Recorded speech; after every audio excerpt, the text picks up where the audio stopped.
ही आपल्याकडे जुनी जी पद्धत होती नाण्यांची, त्यावेळेस कवडीला सुद्धा किंमत होती. म्हणून लोक नेहमी वाक्प्रचार करायचे, तुला फुटक्या कवडीचीही किंमत नाही.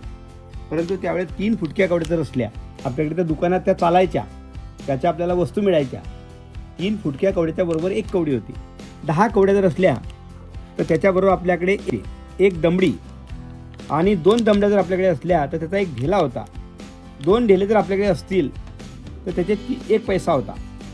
आणि 3 पैसे जर असतील तर तो अर्धा आणा होता. 1 त्याच्यावर आणा लिहिलं त्याच्यावर. आणि हे जर 6 पैसे असतील तर 1 आणा होता. 10 पैसे आणि 2 पैसे असे नाणे होते.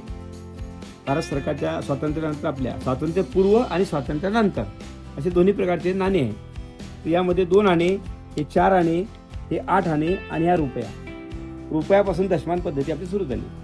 तर जेव्हा आपण, आणि हे जे नाणे आहेत हे दमडी, पायी, याचे वेगवेगळे मोगलकालीन, ब्रिटिशकालीन नाणे आहेत. याच्यामध्ये फार जुने नाणे आहेत. काही 400 वर्षापूर्वीचे नाणे आहेत, काही आमच्या घरातले परंपरागत नाणे आहेत. हा रुपया आहे ब्रिटिश सरकारच्या काळातला. त्याच्यावर थोडं धातू असल्यामुळे त्याची किंमत थोडी कमी होती. परंतु हा जो आहे प्युअर चांदीचा आहे. याच्यामध्ये थोड्याफार प्रमाणात सोनं वगैरे असं तांबं पितळ हे मिक्सिंगचं धातूचे सगळे आहे. त्यामुळे हे आपण एक विद्यार्थ्यांना समजावं आणि मागील नाण्याची ओळख व्हावी म्हणून आपण त्यांच्यासाठी तयार केलं होतं. आणि शाळेत आपण याचं प्रदर्शन, हे आपण जेव्हा देश स्वतंत्र झाला आणि आपला देश स्वतंत्र झाल्यानंतर आपण 1 पैसा नाणं काढलं.